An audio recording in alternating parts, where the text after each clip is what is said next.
There's a lot of anxiety about AI and what it means for group programs, and I want to address it directly because AI is not a threat to your program. A poorly designed program experience is a threat to your program. When it's used well, AI will make your work more impactful, more scalable, and more sustainable without removing you, the human, that makes the whole process valuable. So I'm going to share 5 uses that I think are worth your time to consider. So the first one is an AI trained on your methodology, potentially as a program inclusion or as a low ticket passive income replacement. Now, passive income from a course that runs without you is a myth, and you will have heard me argue against it many a time.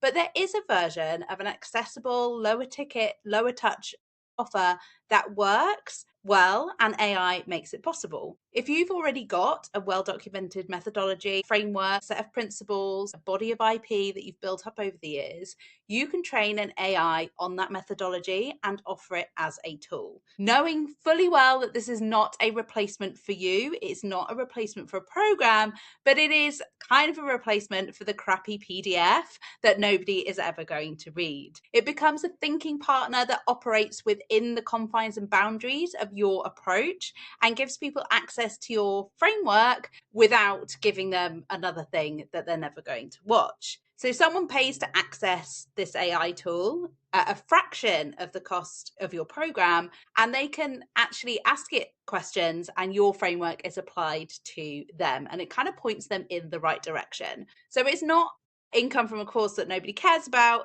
It's actually a natural entry point into your full paid program where you are fully there and fully present and available. It lets people experience your thinking and want to spend and invest more time and money and energy doing your work. So the constraint here is really important, that it's an AI trained on your methodologies, that it's got clear boundaries on what it will and it won't do. So it's not going to be a replacement for your expert judgment. It is a tool that is trained on your framework.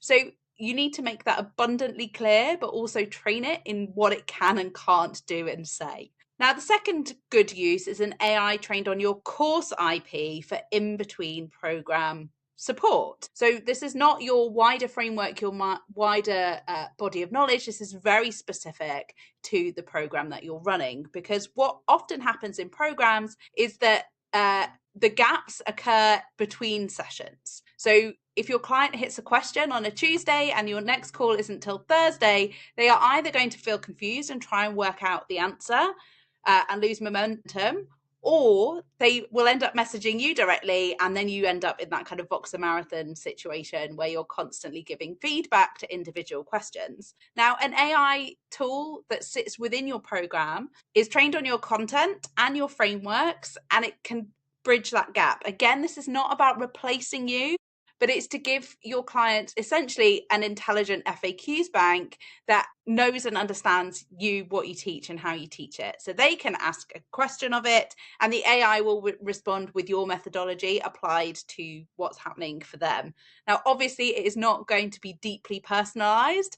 And this is where, again, you need to have that constraint on it that basically says, this is some feedback. However, I would recommend that you go speak to your coach about this thing. Now, it works well because it's helping support in that consumption of curriculum and implementation phase. So where your clients are trying to embed things, integrate things into their day-to-day, and they're hitting like practical questions, logistical type questions where the answers sit in your framework. Now, obviously, you are not going to use this tool as a replacement for nuanced feedback and nuanced conversation. But principally, if you can get your bot to field some of the basic questions, then the quality of your live sessions will improve because people are not bringing just basic questions to a call. They're actually bringing those deeper questions that need some serious thought from you. And they're also spending more time getting the work done in those calls rather than just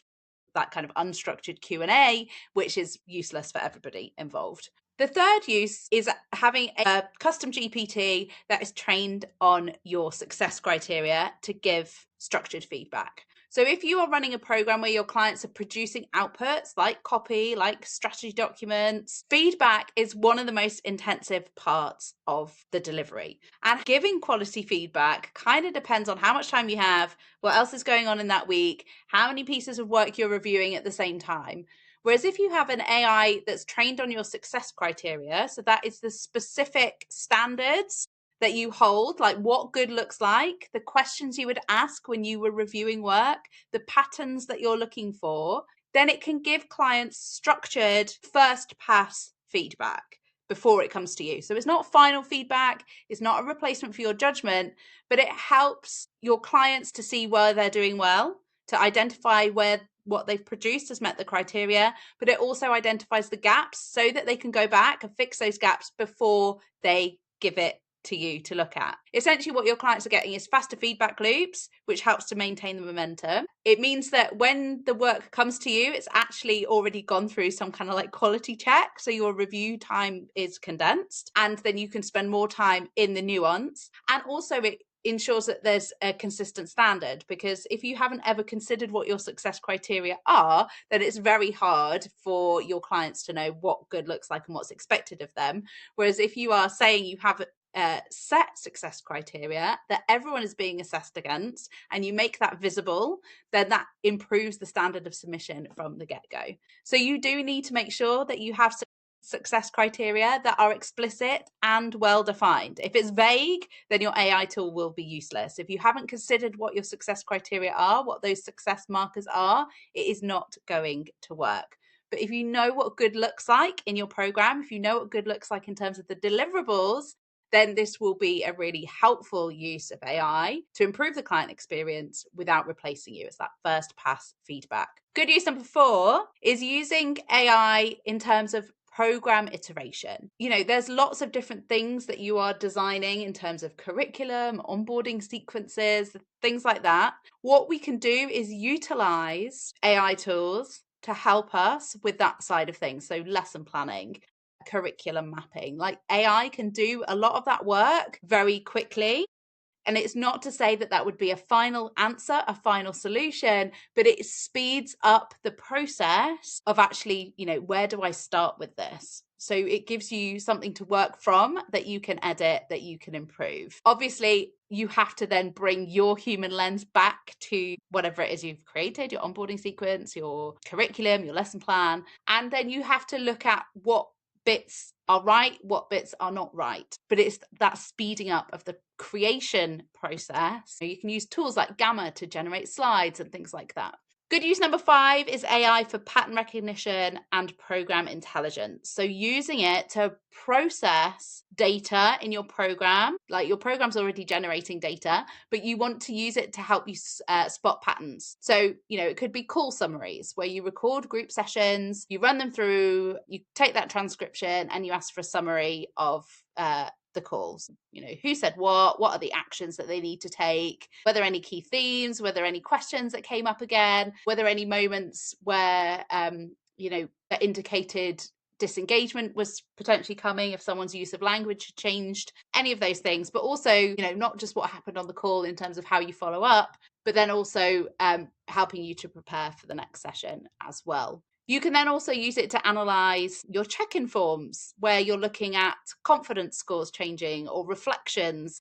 What are your wins? What are your challenges? AI can then analyze these responses across your cohort and help you see things that maybe you don't see across 30, 20 individual responses one by one. Is there a particular milestone that clients tend to struggle with? Can you use AI to help you to surface when that's happening? Are there moments where confidence starts to drop? Is there a week in the program that is harder than others? What you're doing is you're using the data that you have available alongside AI to help you find and surface some of these patterns. Now, obviously, you then have to make sure that you're responding to those patterns and the things that you're seeing. So that's where we bring the human back into the loop.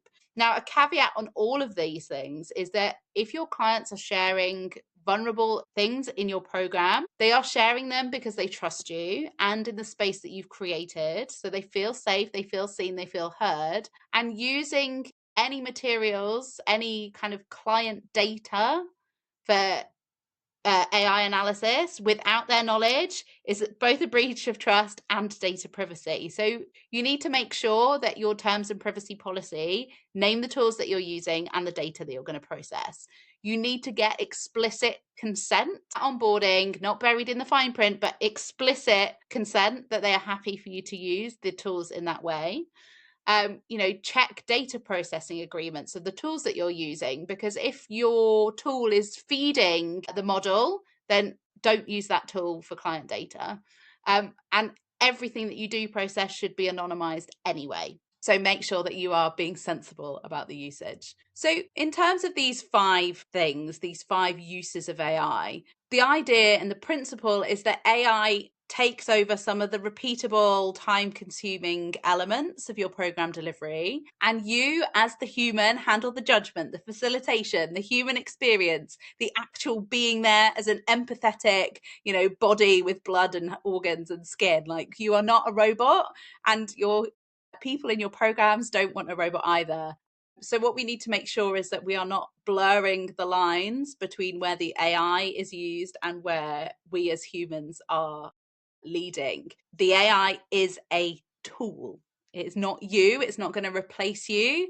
Whenever there is judgment required, you need to make sure that you are at the forefront of that judgment, because otherwise the whole value of your program completely collapses. If they have come because they want your feedback, they want your judgment, not because they want an AI tool to do it for them.